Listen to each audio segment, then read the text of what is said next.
Hey, what's going on, you guys? It's me, Vince, and today I have really exciting news for you guys. The channel recently just reached 3,000 subscribers. Beginning my channel, I had no idea that it was going to reach this high. I know it's not high for a lot of people, but for me it really is, just because I wasn't expecting this big of a response, especially internationally. I just wanted to thank everybody, arigato gozaimasu, for all of the love and support that I get from you guys all the time. It is amazing. I still can't believe it. I feel like more and more supporters and subscribers just pop up every day to tell me that they enjoy my videos, and I get so many inboxes and so many messages and tweets telling me that they like my videos, and some people even discovered or wanted to learn more about HP through my videos, and I think that is so awesome because that is what the channel is for. I love talking about HP. I love, getting to react to these videos and showing my excitement and enthusiasm for Hello Project. So thank you guys so much for getting me here, and to everybody watching, no matter what language you speak, I appreciate you from the bottom of my heart. So I wanted to make a special cute little video.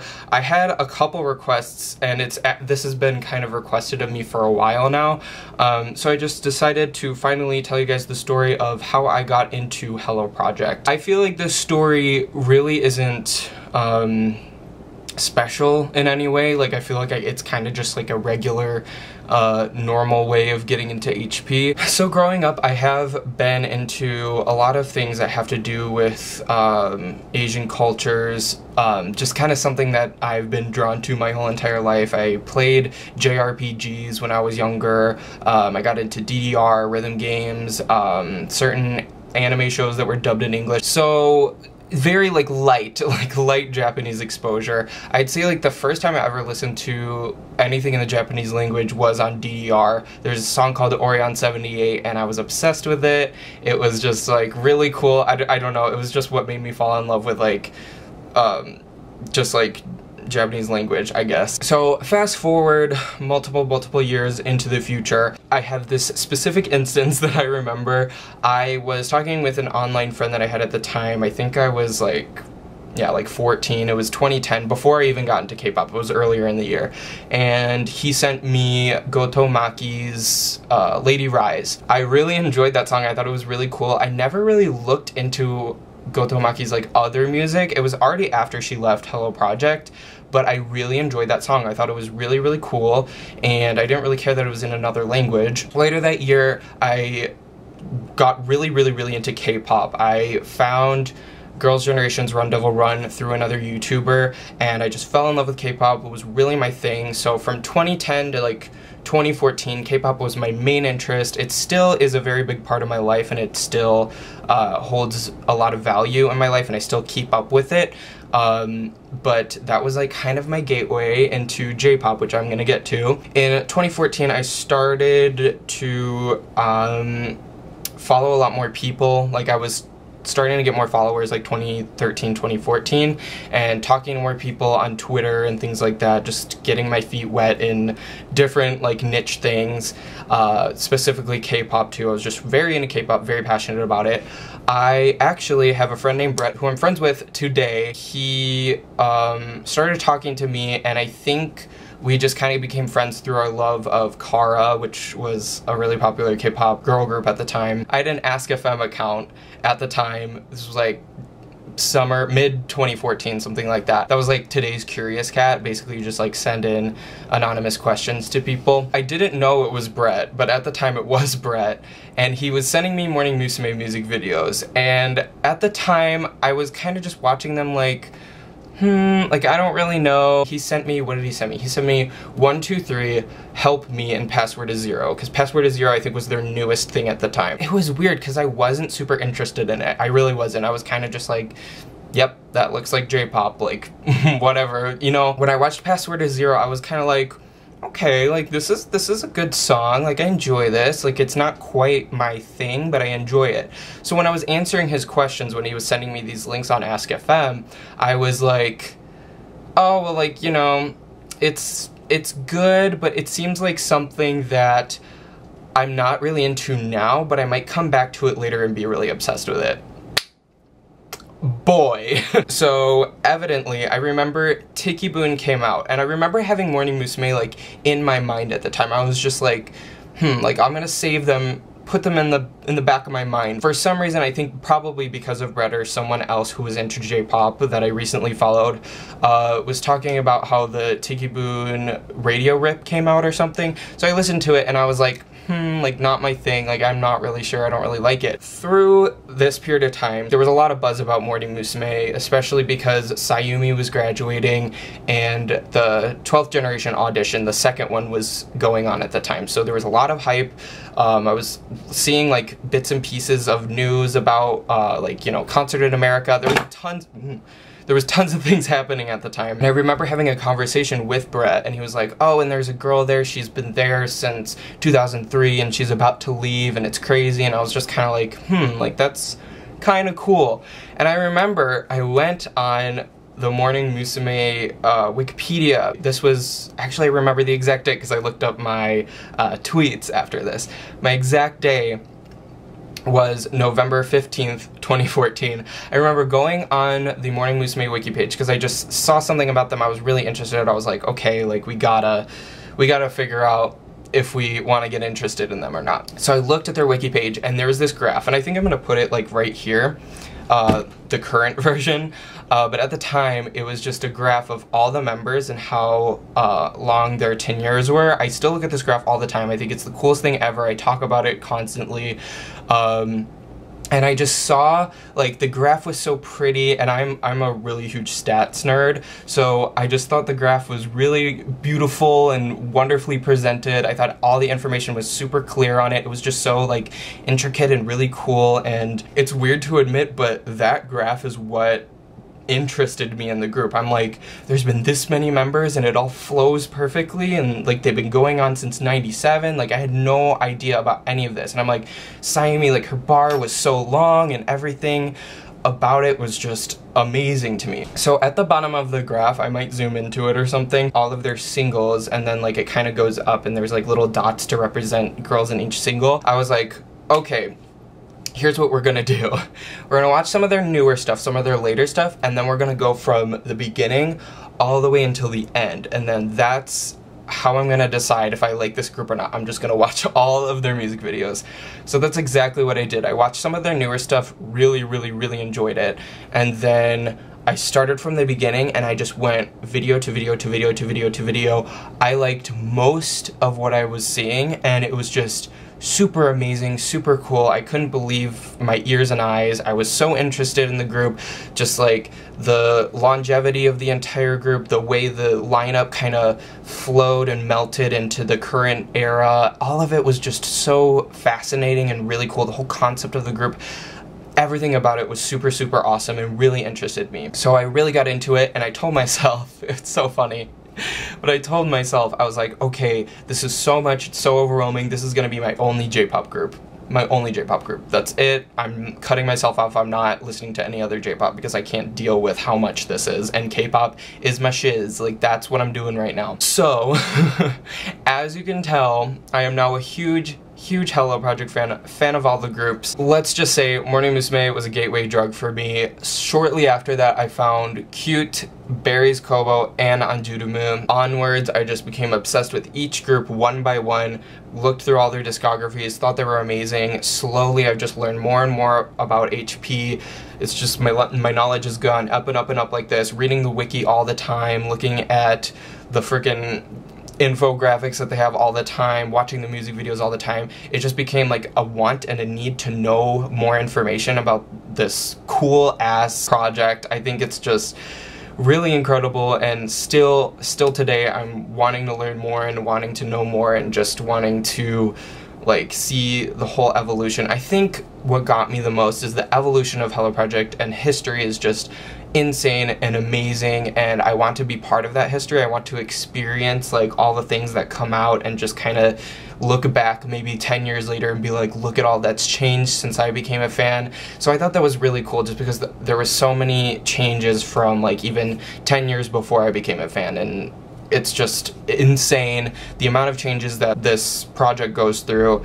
It's amazing. I love it so much, so I feel like that's what really got me into it, was just wanting to know more about the history. Ever since November 2014, it's just gone up and up, and I've just become more and more obsessed, and I am where I am now. And I'm super happy because I've met so many cool people because of Hello Project, and made so many friends through Twitter and through YouTube, and it's just been a really cool ride. And I hope that it just goes up from here and we get more subscribers and I just build my channel and get to talk about HP all the time. That would be my dream. So yeah, that's how I got into Hello Project. That's where I'm at now. Thank you guys for sticking through that pretty long story. This video is not over yet though, because I did ask you guys to send me in a couple questions, just because I haven't really done a Q&A on this channel yet or anything like that. So I decided kind of just to answer a couple questions for you guys to end the video off. So I got a couple questions. This first question comes from @RihoCan'tBeFound. Congrats on your 3,000 subs count. Thank you. Question: have you heard Gotta Make It by TNC Bomber? If not, listen to it. It's a bop. Yes, I have listened to Gotta Make It. I love that song. I think it's really awesome. Spend the night together. Who do you think should be the next HP leader after Mizuki? I'm gonna say Take-chan. I'm gonna say Take-chan's gonna be the next HP leader after Mizuki. I feel like if Take-chan does not graduate before Mizuki, it's going to be Take-chan. This one comes from @Asudoki. Vince, congrats on your milestone. You are such a sweet person. Oh, thank you. And keep up your hard work. If you were given the opportunity to produce an HP unit, which members would you pick, and what image or style of music would you want for them? I kind of want, like a mature, like older, sexy type unit, and I think I would, if you guys are familiar with Hello Pro Kenchusei, I would debut Horie Kizuki, and then, do I want concurrent members, or do I want like all new members? I want Horie Kizuki, and then I want Riho to come back and be in the group with her, and I want it to be a trio. I would say if I had to pick an existing HP member to top off the trio of Horie Kizuki and Sayashi Riho, I would have to say Uemura Akari. I would have to say the three of them would be a really cool unit in my opinion. They're all 98 line 2, I believe. So it would be really awesome kind of to see them do like a sexy dance, mature type unit. I think that would really fit all three of them a lot. Hope you like that answer. I don't know if that's what you were expecting, but hopefully you like it.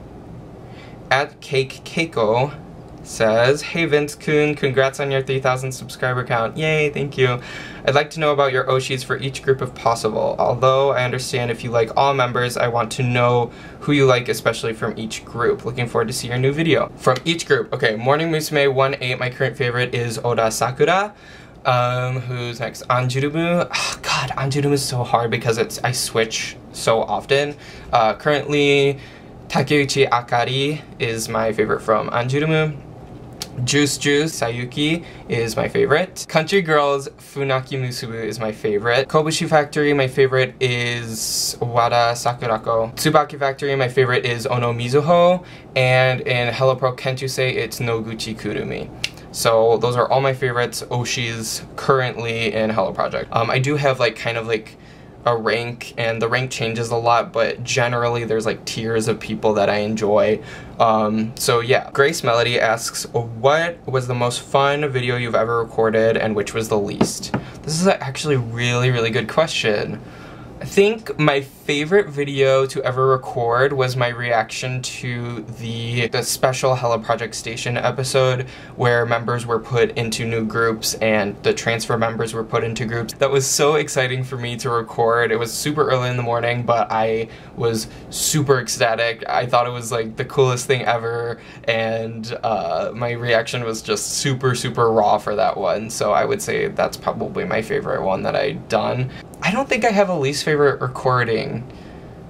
I don't think I have a least favorite video. I think all of my videos that I record for a reason, and if I record it and don't like it, I don't upload it. So yeah, I don't think I have an answer for the second one. At Baby SSB says, congratulations! Honestly love how you are helping people get to know HP and interact as a bridge between international and JP fans. Oh, thank you so much. That's awesome.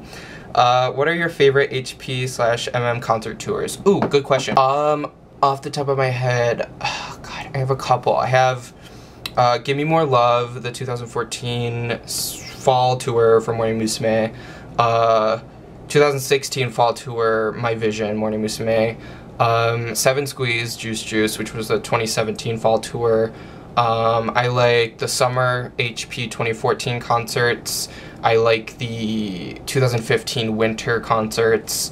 What else? There's more. Cute's final concert I really enjoy.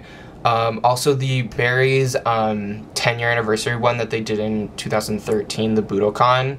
I really enjoyed that one as well. Oh, and HinaFest 2015. So those are like my top 8, I guess. The ones that I thought of at the top of my head, those are my favorite. The last question comes from @TG Meech, they say, congrats, what's your favorite 2018 HP song so far? Also, what are your thoughts about Manakan joining Juice Juice and not back to Country Girls? So my favorite HP song of 2018 so far, oh, shoot. I think my favorite HP song of 2018 so far is Sexy Sexy, or Egana. It's a tie between Sexy Sexy and Egana.